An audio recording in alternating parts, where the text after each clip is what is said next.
1,000 times. This is Sean Brady. Hello, hello, hello, hello. I'm here with Russ McMillian at Triad Wealth. Russ, you're talking about a wake-up call that you got in the industry. You've been in the industry for 27 years. Right. And you've been on your own since about 1999, 2000? 2002. And we're talking about a wake-up call that you got from the industry, from clients who did not know each other, two specific clients in particular. Yes. And you've told the story 1,000 times, so I'll let you share it now because it's such a... I want to know what the wake-up call was for you. Mm-hmm. What was the wake-up call? What did they say that said, whoa, what? Right. Well, to give you some context very quickly, I had started in the industry in 1992, and June the 7th, 1992, and with a very, very well-known company. Yes. And that firm to this day is considered one of the finest institutions of its kind in the financial service industry. Absolutely. And so I had been, after about 3 or 4 years of struggle, as most people in my industry do have, just to remain afloat and to get some foundation, I found myself in the years 6, 7, and 8 really starting to get some perch, some traction in my practice. And I was feeling very, very good about what was going on. Just like many other advisors, I was trained and taught to sell quality products to serve to supply for the need and the accomplishment of the goals that a client would share with me. Yes. And and I thought I was doing a very good job of that. I believe I was an excellent information gatherer. Yes. A good listener, I guess, if you will. And so one fateful day, with all this kind of mindset going on, positive, and things are going well, my income is increasing, I'm starting to get some real serious traction in my organization, which I was working. I was in the top 5 of 140 people, or I was certainly in the top 10. We'd move around, of course, year to year, but I was in that very top echelon of 5-10% of the group. So you're definitely a financial services professional to be in that range. Yes.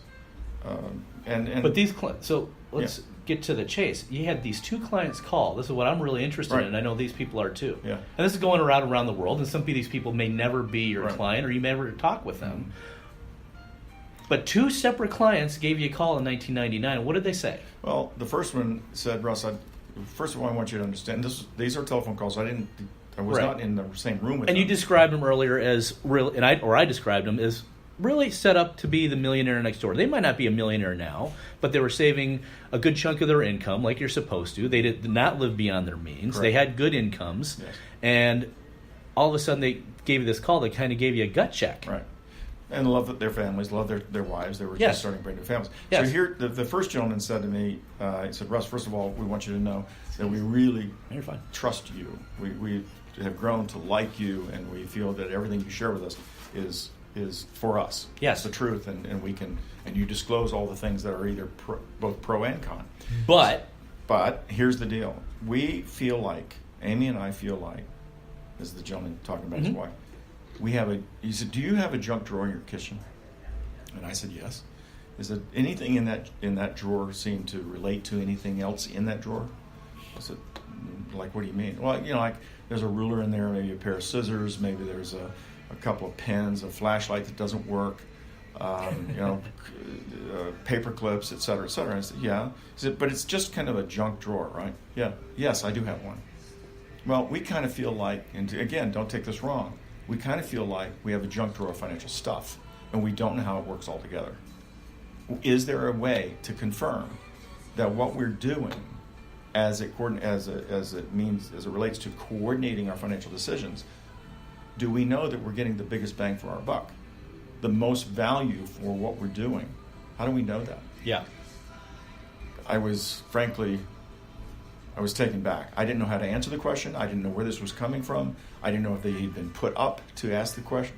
Else? Sure. I just didn't know where it was coming from.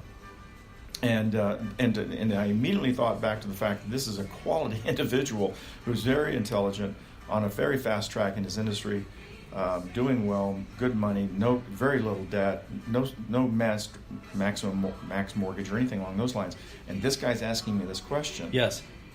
and not indicting me that I had done something wrong. He's just Right. saying, how do we know that it's working better? I didn't know how to answer the question. Fast forward 2 weeks later, another telephone call. Another gentleman who did not know the first gent at the time. And he said, Russ, we love you. We think you're great. Your team is awesome. But we feel like we have a junk box of stuff, financial stuff. Now, we know that the stuff, that all the products we've purchased from you is world class. It from one of the financial institutions of its kind. Sure. But with low cost and all that. But what we don't understand is how each one of these items actually fit with other decisions that we're making in the way that we're managing our debt, how we're managing to create assets, how we're managing to have proper protections.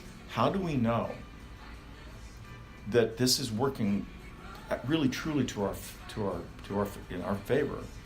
That's almost essentially to the words that he actually used.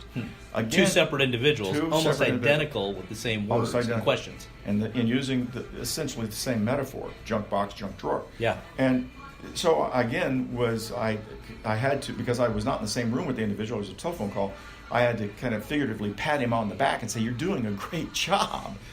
Saving the way you are and staying out of debt, et cetera. That was the only response I truly had. What that caused me to do, after that, I hung up the phone. I then went to my mentors. I went to the people who were producing at a level of my level or above, people I respected in the industry, and I shared the story. Yeah. I got zero response from the standpoint of anything that had helped me. In fact, what I got, a couple of times, I was chided by people above me who saw me as a real future powerhouse in my industry. Sure. And just said, look, don't worry about what your clients are telling you. You tell your clients what to do. They shouldn't be questioning you. I didn't think that was the tenor of the conversations I was having with the clients. I don't think that they were looking to tell me what that they should be doing. I don't think that was all. I think it was an honest reach out. Right. How do we connect the dots? Yes. So, how do you help me understand? It sounds like in this area. Right. So for 6 months or so, maybe a little bit longer, every now and again when I thought about it, and I'd say, hey, I had a situation happen not too long ago. How have you dealt with it? One afternoon, it was in the fall of 2000. In 2000, I walked into my office, went up to the 8th floor, came into the front entrance, turned left, went to the end of the hallway, and from there I'd go left to my office. Sure. Right there in the corner was a gentleman that I had worked with for about 9 years up to this point, 8 years, and his name is Gary. And this was a Friday, about lunchtime, and typically at that point in time, most guys would leave the office and go, leave for the weekend. But Gary was there, and so I walked into his office, and I was standing at the corner of his desk, and I saw this brochure that didn't look anything like a piece produced by the company we were working for at the time. Sure. And because it was black and white, it was kind of nondescript. Huh. And it was a 8.5 by 11 folded in out. And so I said, "What's that?" He said, it's something it's a new system I'm looking at. System? What are you talking about? And Gary was always the kind of individual who was always looking for a better mousetrap to sell better. Sure. And he knew we had the best products. At least we thought that always so, helps, right? But he wanted to know how to be more efficient in selling. He was actually not a very good producer. So therefore, he was always looking to improve his situation. So, which I respected. Yes. But he wasn't a good producer. No. So I said, well, tell me more about this. What is this system? He said, well, it's called LEAP. LEAP? What is that? It sounds kind of bad. Right. He says, no. Leap off a cliff? What are you talking about? Right. He said, no, it's an acronym. I said, what's it mean? He says, Lifetime Economic Acceleration Process. I said, what's that? And what does that mean? And he said, well, it's kind of hard to explain. I said, well, okay, well, give me a for instance. Right. He said, well, when you pick a 15-year mortgage over a 30-year mortgage or vice versa? I said, yeah. Well, let's just say you picked a 15-year mortgage, right? Does it have a higher cost per month than a 30-year mortgage? I said, well, of course. Yeah. Do you know why? I said, yeah. it's a shorter period of time that the mortgage is going to be in operation. You're right. But is the 30-year mortgage potentially better? And I said, well, I don't know. I guess you'd have to do the calculation. Well, why would it be better? Because it's a longer period. He said, yes, but have you ever done the second part of the calculation, which is the difference between the 15-year and the 30-year? Mm-hmm. What if you were to put that money to work at some interest rate, say the interest rate that you could get on a 15-year mortgage? Mm-hmm. Wouldn't it be possible that in 15 years you might be able to take you might be able to take the action of paying off the mortgage, which you're halfway through, and maybe pocket some of those dollars that the bank took from you because they wanted to sell you the 15-year mortgage because that's the mortgage they want you to take because you're paying back sooner. I said, wow. He said, do you know what you call that difference? I said, no. He said, you learned it in school. It's called time value of money or opportunity cost. You gave up the control. I said, Gary, I'm taking you to lunch right now. Are you telling me that this is like a connection between you're solving the issue of the mortgage, but you're creating opportunity with money that would have gone to the institution, yes, to pay off the mortgage sooner, mm-hmm.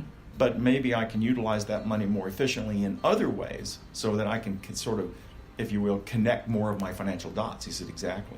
So I'm taking you to lunch right now and I want you to tell me everything you know about this. Explain all this stuff, Gary. And so we did. And he said, that's all I basically know. I said, no, I'm taking you to lunch anyway.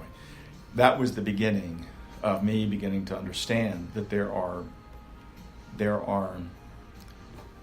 every financial decision they're interconnected. Every financial decision is interconnected. If you do not have an umbrella policy on top of your typical liability limits on your auto and your homeowner's insurance, and that umbrella does not exist for $180, $200 a year, that may very well have implications if you're in an accident and all of your equity in your home, all of your retirement accounts, all of your investment accounts are under fire. Maybe even your income is going to be garnished because you did not own additional benefits. So each decision, as my clients in that fateful day when that two-week period when they called me, essentially that's what they were asking me. What connects? How do I know it connects? Should I be looking for connection? And that's essentially what these guys were asking me. And what's funny is, Sean, I have never had that same telephone call since. Because now you have knowledge and new wisdom wisdom around to answer that question. Right. And you can probably even better prepare your clients for that. And we do. And so so I've asked you this before. I know you have the sheet you carry around in your pocket of your why, right? So, but why does that? Why the financial industry? Why do you want to help people? Mm-hmm. What do you want to help them with? Because we already discussed this. They could pick a company, and at the end of the day, a lot of them do the same functional thing. But why is it you do what you do? Mm-hmm. Well, let me answer you. Allow me to answer the question this way. Sure. Imagine you are a salesperson in the pharmaceutical industry. Sure.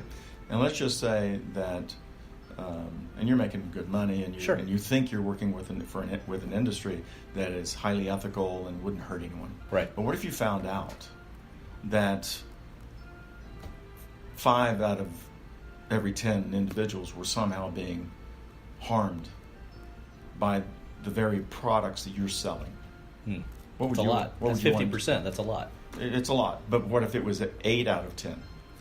I would be mad. Yeah. What if it was 10 out of 10? This is ridiculous. You'd quit the industry. Yeah. All right. Well, when I understood back in 2000. Yes.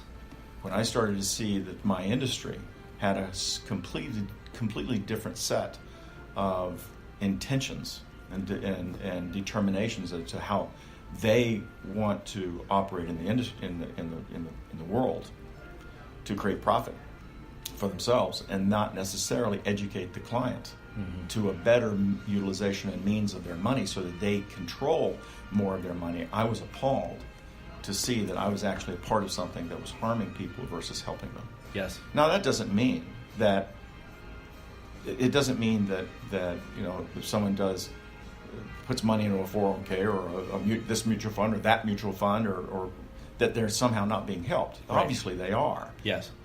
But when the connections are not being made relative to what is the most efficient utilization of money, instead of just simply placing some money somewhere to solve for a goal or a need, if I'm not being efficient, I may have achieved the goal, but why wouldn't I want more? Yeah. If it's possible. Yes. So that's why I decided, and then my research was telling me, in the little card that I carry that you've seen, it says that over 51% of the population of this country, it's 51.234% or some crazy number like that, yeah, where have essentially saved no money whatsoever for retirement. Now, how is that possible in a country where we are supposedly the most financially literate of all countries in the world? How is it that a significant portion of our population can't muster $1,000 if asked to do so in a 7-day period of time? In a 7-day period of time? 7 days. How is it possible they cannot get a hold of $1,000? How is it possible that an individual finds themselves in credit card debt that oftentimes will even rival their income? How is that possible? How is it possible that people come out of college with on average $35,000 of college debt? How is it possible that parents allow their kids to fall into that trap and cannot save as a consequence for years, oftentimes, due to the fact that these loans now are costing much, much more than they used to in the past? Sure. And these institutions now are driving these individuals at breakneck pace to settle on these loans. I just had an individual come in last week, a lady with $162,000 of loans, and she's 27 years of age. Does her house come with that? No, does not come with that. And so now her payment $2,200 a month, and it starts next month. Because she started working. Yeah, it starts next month, and she has no idea how in the world she's going to buy a new car, how she's going to get into a home. The only way she sees it happening, she's going to have to get married and have an income-earning husband who can assist in either the pay down of the debt. Hopefully he doesn't have any. But that's the situation she finds herself in. And I'm telling you, it's the norm. It's not the unusual situation. And that's what is appalling to me, that my industry has not provided solutions. And those two gentlemen who called me in 2000 were victims of something that they weren't aware was actually happening to them, but they woke up one day and said, there's got to be a fix to this, or there's got to be an answer to this. I'll call Russ. Maybe he knows. I didn't even know. I did not even know. You got to begin to find the tools, the educate yourself. Yes. To do that. And I was not being educated by the institution. What was the driver that wanted you to even, because you said most of the people in the higher ups are on par with you. Mm-hmm. What was the differentiator there? Why were they not interested and you were? I can't speak to that. I guess they didn't have the experience I did. I got a wake-up call from easily, at that time, I probably had, I had been creating anywhere from 40 to 60, 70 clients a year up to that point. And so I had about... And what's the industry average, just for people who have no idea? 20 to 25. So almost double. Yeah. Triple. So my activity, was at a level that was high. Yes. And was certainly allowing me to enjoy some of the success I was enjoying because I had high activity. But what drove me was, for me, is when I got this news from these two clients who were easily in the top 2% of my client base in terms of their income and their trajectory as to where they were going. Financial smarts. Yes. Easily in the top 2% of my client base. It scared me that these guys, or bothered me if it didn't scare me, it bothered me that these two individuals were asking me a question that had formulated in their minds without me being in their living room or they're in their kitchen or them in my office. Right. It just sort of formulated, and I was lucky enough, frankly, to have them reach out to me because they apparently didn't feel they were learning that from me, what they were seeking. Right. They hadn't learned it from me. So did that mean I was going to lose these people? And how many more was I going to lose because I didn't know who they are? Right. They didn't even ask the question. Right. They didn't even ask the question. Maybe they're thinking it. I don't even know. Cause exactly. What, statistically speaking, 10% of the people will raise their hand and say something. Exactly. And so the or rest less. of the room, the rest of the room is probably thinking it. You just don't know who they are. So that caused me to immediately, and I'll be very honest, yes. Full disclosure, I honestly thought of it from the standpoint of first, from a personal exposure here, that I might be losing my practice. I might be in trouble here. Right. Because somebody who knows the answer to the question that I was being given or posed to me, maybe there was somebody out there who really did truly know. Right. Well, what if these guys ran into that person? Well, I'm done. Right. So whatever work I had done up to that point, whatever I was hoping to achieve with these clients in the future, additional products sold, et cetera, wasn't going to happen. Yes. And let me tell you, and I'm sure you being a business person as well, it is very expensive to acquire a client. Very. And so when you lose that client, you have to replace that client. You don't want to go there. Mm-hmm. And so I could just see how my practice could be being undermined because I simply had not been paying attention. Right. But what bothered me, really, even that bothered me enough that my practice could be under fire. Sure. But what bothered me even more was that I seemed to be a problem, not a solution. That as a trusted advisor, I was not doing my job. Because here are these individuals who, again, I would consider in the top 2% of any population. Sure. Of quality individuals with skill and knowledge and know-how and smarts. If I'm not solving their concern, then I'm a part of the problem. And so I decided that I had to find the answer. And the answer came in understanding one very simple concept. And that concept is, what is the cost of money? What is the cost of money? If you don't understand what the cost of money is, whether you decide to use a 15-year mortgage or a 30, if you decide to use a 401k or a non-qualified mutual fund to put money in and to pay the tax today versus defer the tax, if you don't understand the cost of those decisions, and that's what Jim and the gentleman who had called me, Greg, those two gentlemen, who again are clients to this day, they wanted to understand the cost of money. That's just not the question they were asking me. They just didn't know. They didn't know. So you're posing out there, understand the cost of money. Mm-hmm. Whether people ever call you or not, wake up America, wake up world, understand the cost of money. Right. You're smart in other areas, understand that cost of money. Mm-hmm. The stop?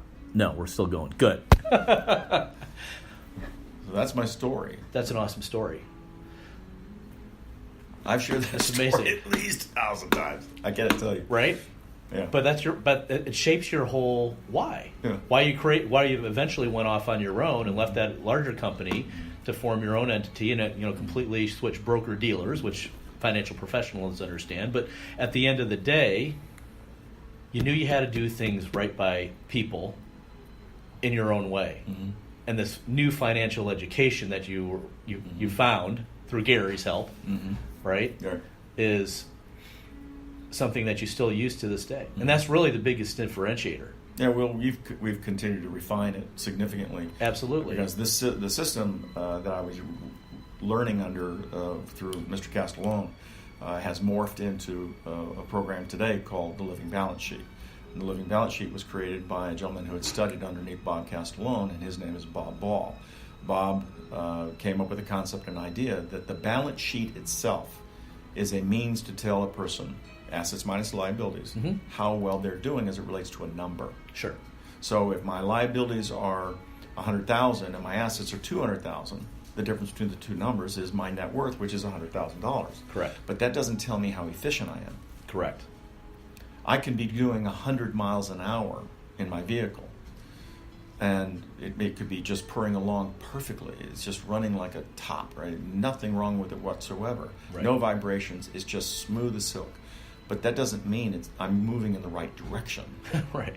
Or at the right efficiency. Right. Maybe you're burning, I don't know, Possibly. 4 gallons a minute. Right. Or at that. So I'm going to run out of fuel before I get where I want to go. Exactly. So the efficiency element. So understand the cost of the decision you're about to make. Yes. Or another way to say it, think about understand the cost of the decision you aren't making. Say more about that. People are not world-class savers today. They're relying upon rate of return. Mm-hmm. And we had that discussion earlier, Mm-hmm. right? Something I used to sell wasn't the return; it was the safety around the return that made the difference. Right. Yeah, exactly. What's the whole structure? Sure. What's the whole vehicle, if you will, Right. that gets you to where you really want to go? Mm-hmm. Because you might get there faster at 100 miles an hour, but you're not going to be there with a full tank of gas. Mm-hmm. If you take a step back and are going 60 or 50 miles an hour, which is more efficient, right? Mm-hmm. Or you choose a different vehicle, then you can get there with a full tank of gas and maybe even the road back if you want. Sure. Well, see what you just said there. Think about it for a second. You're talking about protection. Yeah. The knowledge that you know that you're going to have enough gas to get back. There is a protection element built into that decision about how fast you want to get to where you want to go. Yes. And then how do you return? Think about NASA for a second. NASA has backup upon backup upon backup. There'll be 5 different backup systems, as I understand it, and I am not a NASA scientist. Right. But I understand that NASA has backups for the purposes of providing for the return of the vehicle, or to make certain that the vehicle gets to where it's designed to go. Yeah. So that if one system fails, that there is another system to back it up. Yeah. Most people do not have backup systems built into their financial situation. What they have built into their lives is really silos of money. Right. But really don't understand the underlying foundation of what additional protections beyond the silo itself might be required in order to accomplish the real goal that they're seeking, which is not only to have a great life, but to pass something on. Yes. That's what a lot of people want to do. Now, granted, some people don't. They don't care. Right. And that's fine. That's their prerogative. And I suppose we still live in somewhat of a free country. And so and so I honor that. However, if we can create the efficiencies, we can minimize the cost of money and achieve the goal that we had originally set out to achieve. Nice. And more, then we've really done what we wanted to do from the get-go. And that's what those 2 gentlemen were really asking me to do, is make certain that the decisions we're making are going to produce the real output, the true wealth-building potential that they represented in their lives. And we talk about that every single day with our clients. When they walk into our office, we talk about, what is your wealth-building potential? Have you ever seen it? Yes. And most people don't have a clue what that is. Not an idea. Nope. No. Not even thinking about it. You know what it is? Mine, personally? No, not yours. Oh. But do you know what wealth-building potential is based on? I'll say no. Okay, here it is. You take your age. Yep. You take your current income. Yes. How long do you plan on... Just give me a number. Okay. How long do you plan on working, do you think? 20 years? 25 years? Well, another 5 years. Another 5 years. Yes. Okay. So I'm older than I look. Okay. So another 5 years. So over that 5-year period of time, you are going to have earned X number of dollars. Yes. True? Yes. All right. And so if those dollars are going to increase on an annualized basis, let's just presume that they are. Sure. So you're not only going to earn a flat amount, but you're going to earn a growing amount over that 5-year period of time.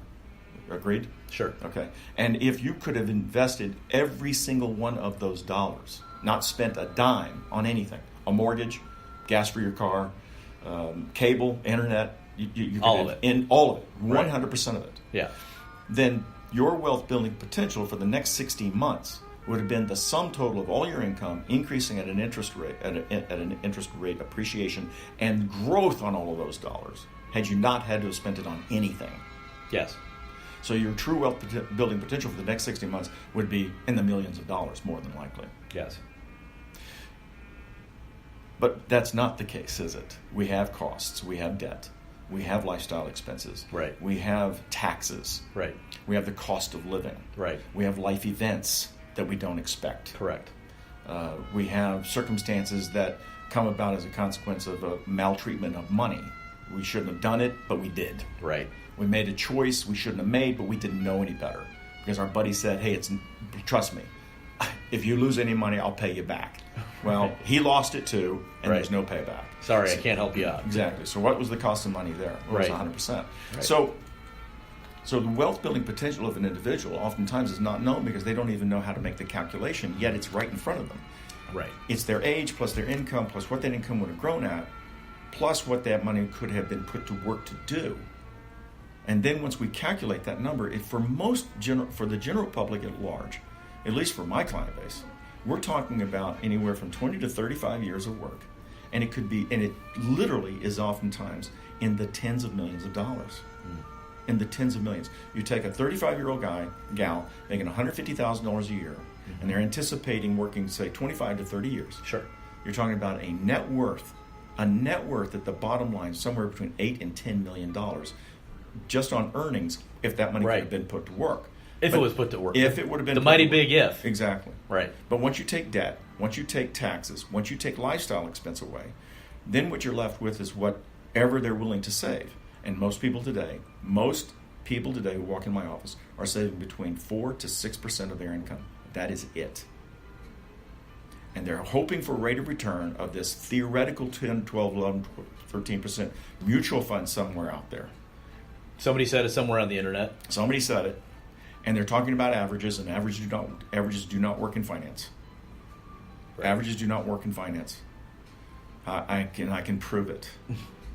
So if you have $100,000, you get a 100% rate of return in your first year. We're going to talk about 4 years of investing. $100,000, you get a 100% rate of return on your money. At the end of 365 days, how much money do you have? 100% return. $200,000. $200,000. Yes. The following year, you give the same money to your advisor, and he or she comes back to you and say, I'm very sorry, but the market didn't comply this year. We had a negative 50% rate of return. So back to 100. You're back to your 100. We go year 3. You give him back the money. She did well. Year 1, maybe they're going to pull it out of the hat again. So that you give them back the $50,000, 100% rate of return, or give you back the 50 grand. Now you're back to the 100 at the end of year 3. Agreed? Yeah. Okay. Yes. Last year, year 4, your advisor comes back to you and says, again, sorry, market didn't comply. We lost 50% of your 100. So now we're at 50. 50% of the 100? No, wait, we went up by 50. So we're at 150, but now we've degressed 50%. So you're back to your original 100 that you started with. Or 75. Well, 100. 100. Minus the 50. Minus the 50. Well, plus 100, plus 100% appreciation, you're back to 100. Back to 100. Minus 50. Minus 50. Right. Okay. So you're back to your 100 again. I'll agree for the example purposes. Okay. So 150, 150. Right. So we're back, but we're basically back to the 100. Back to the 100. But let's take a look at the percentages. Yes. So 100 minus 50 is? 100 minus 50 is 50. 50.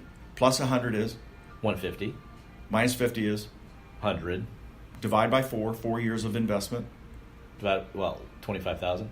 25%. 25%, sorry. So if we went from 100 to 100,000, we went from 100,000 year 1 to 100,000 year 4. Yes. How is it that we're not at $265,000?